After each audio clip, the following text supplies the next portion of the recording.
Hi there, Kate. Come on in. How are you today? Fine, thanks. Hi, Lukey. How's things? Okay. Well, as I explained on the phone, I'm a counsellor here at the Student Services section of the university. And I'm interviewing overseas students to help me draw up a guide for new students. So, I'd be grateful if you could tell me a little about your time since you've been here in Cambridge. Right. Now, Kate, let's start with you. Okay. This is your second semester, isn't it? Could you tell us something about your first impressions of the town when you arrived? Yeah. Well, first of all, I was struck by how quiet it is here in the evening. Yeah, I suppose Cambridge is a quiet place. Where did you live when you first arrived? Well, I went straight into student accommodation. It was a kind of student hostel. Ah, right. So you didn't have to worry about doing your own cooking or anything like that? No, but sometimes I wished I had. The food at the hostel was awful. Oh, dear. But how were the other students? To be honest, I haven't managed to make many friends, even though the place is full. People seem to keep to themselves. They're not really very friendly. Oh, I'm sorry to hear that. Well, what about the actual course? You're studying, I'm doing a master's by coursework in environmental studies. Oh, right. And how are you finding that? Yeah, well, it's been pretty good, really. I've enjoyed the course, but I feel there hasn't been enough contact with the lecturers. Oh. They all seem to be incredibly busy. The only chance I've really had to talk to them was on the field trip. Well, that's no good. Could anything be done to improve the course, in your opinion? Well, I think it would be helpful to have meetings with lecturers on the course. Say, once a fortnight, something like that. Regular meetings? Yes, that could certainly help. Now, Kate, we'll come back to you in a minute, but I'd just like to ask Lukey some questions. Lukey, where are you from? I am from Indonesia. And how did you find Cambridge when you first arrived? Well, I like it here. I think the city is very beautiful. What about your accommodation? Was that okay? Yes, okay. At first, I stayed with a family for 3 months. They were very kind to me, but they had 3 young children and I found it difficult to study. Right, I see. So after 3 months, I moved out. And now I live with 2 other students in a student house. It's much cheaper and we like it there. Good.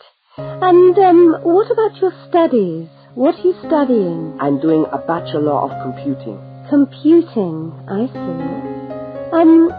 Apart from the language difficulties, if you can separate them, how have you found the course? Okay, but... Yes, go on. Well, the main difficulty for me is getting time on the computers in the computer room. It's always busy and this makes it very hard to do my practical work. Yes, I'm sure it would. Can you reserve time in the computer room? No, you can't. But it would certainly help if we could reserve computer time. Yes, I'll look into that and see if something can't be done to improve things over there. Now, let's go back to Kate.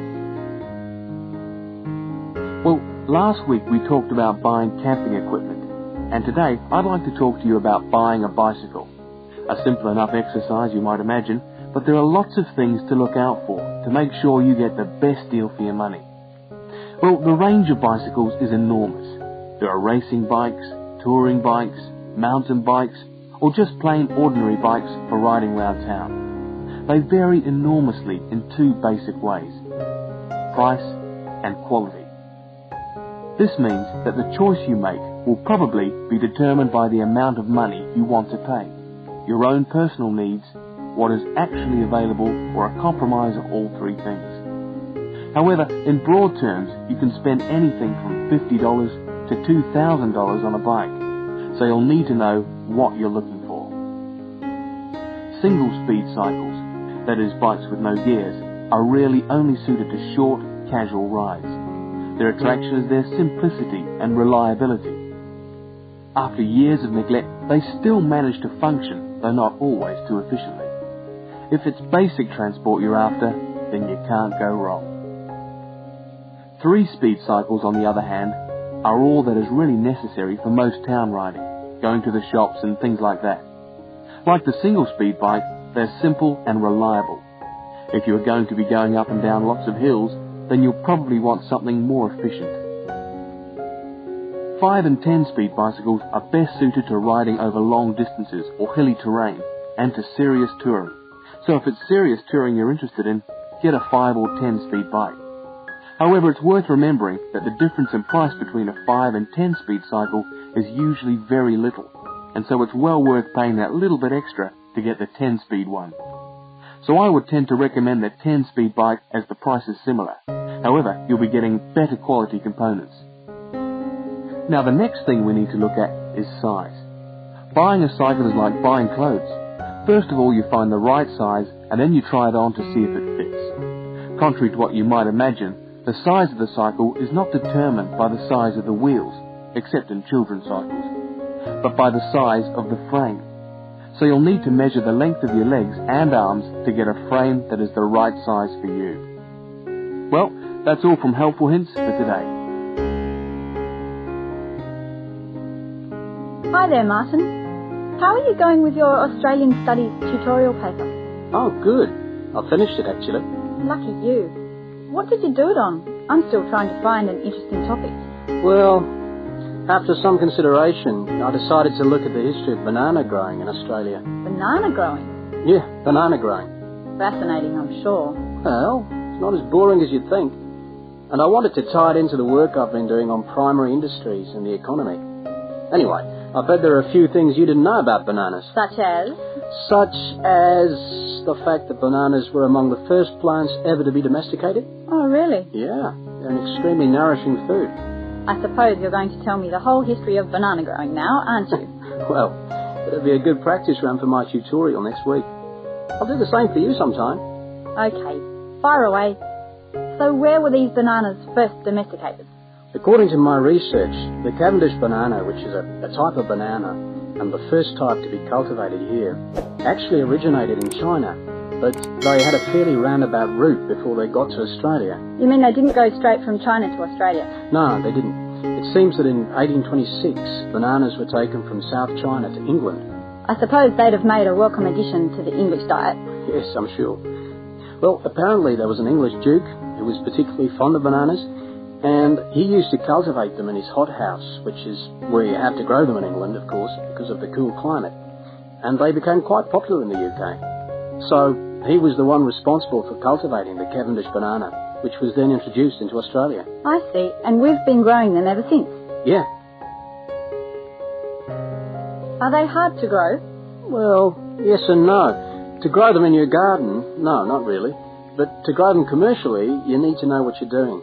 You see, you only get one bunch of bananas per tree, and it can take up to 3 years for a tree to bear fruit if you don't do anything special to it. But this period is greatly reduced with modern growing methods, particularly in plantations where you have perfect tropical conditions. Right. So what are you looking at? 1 year? 2 years? No, around 15 months in good conditions for a tree to produce a bunch of bananas. And once you've got your bunch, you cut the bunch and the plant down.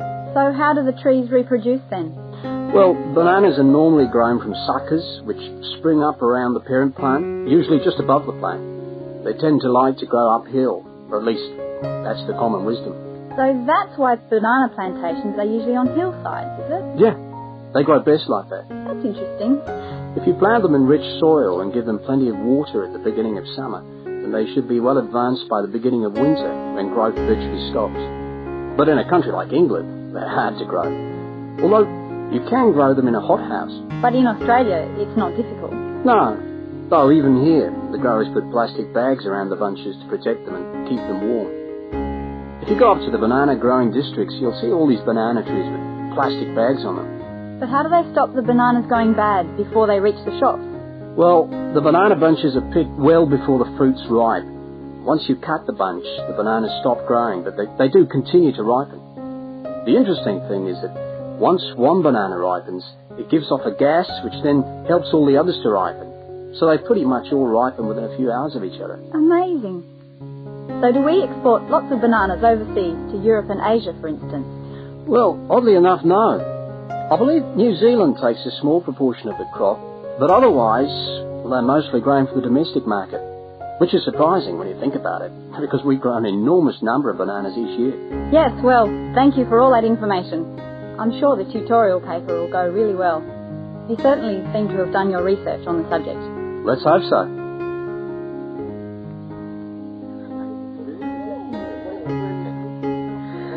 Good morning everyone, and welcome to our regular lecture on health issues. This series of lectures is organised by the Students' Union and is part of the Union's attempt to help you, the students of this university, to stay healthy while coping with study and social life at the same time. So, it's a great pleasure for me to welcome back Ms. Diane Greenbaum, who is a professional dietitian and who has been kind enough to give up her time in what I know is a very hectic schedule to come along and talk to us today. Thank you. Thank you very much, John. May I say it's a pleasure to be back. Now, stresses at university, being away from home and having to look after yourselves, learning your way around the campus, all contribute to making it quite hard sometimes to ensure that your diet is adequate. So, today I'm going to talk about ways of making sure that you eat well, while at the same time staying within your budget. If you have a well-balanced diet, then you should be getting all the vitamins that you need for normal daily living. However, sometimes we think we're eating the right foods, but the vitamins are escaping, perhaps as a result of cooking, and anyway, we're not getting the full benefit of them. Now, if you lack vitamins in any way, the solution isn't to rush off and take vitamin pills, though they can sometimes help. No, it's far better to look at your diet and how you prepare your food. So, what are vitamins? Well, the dictionary tells us they are food factors essential in small quantities to maintain life. Now, there are fat-soluble vitamins which can be stored for quite some time by the body, and there are water-soluble vitamins which are removed more rapidly from the body, and so a regular daily intake of these ones is needed. Okay, so how can you ensure that your diet contains enough of the vitamins you need? Well, first of all, you may have to establish some new eating habits. No more chips at the uni canteen, I'm afraid.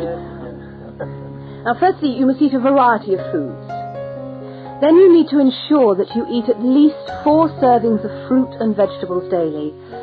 Now, you'll need to shop 2 or 3 times a week to make sure that they're fresh, and store your vegetables in the fridge or in a cool, dark place. Now, let's just refresh our memories by looking at the healthy diet pyramid. Okay, can you all see that? Good. Well, now, as you see, we've got 3 levels to our pyramid. At the top, in the smallest area, are the things which we should really be trying to avoid as much as possible. Things like, sugar, salt, butter, all that sort of thing. Next, on the middle of our pyramid, we find the things that we can eat in moderation. Not too much, though. And that's where we find milk, lean meat, fish, nuts, eggs. And then at the bottom of the pyramid are the things that you can eat lots of, because they're the things that are really good for you. Here we have bread, vegetables and fruit. So, don't lose sight of your healthy diet pyramid when you do your shopping.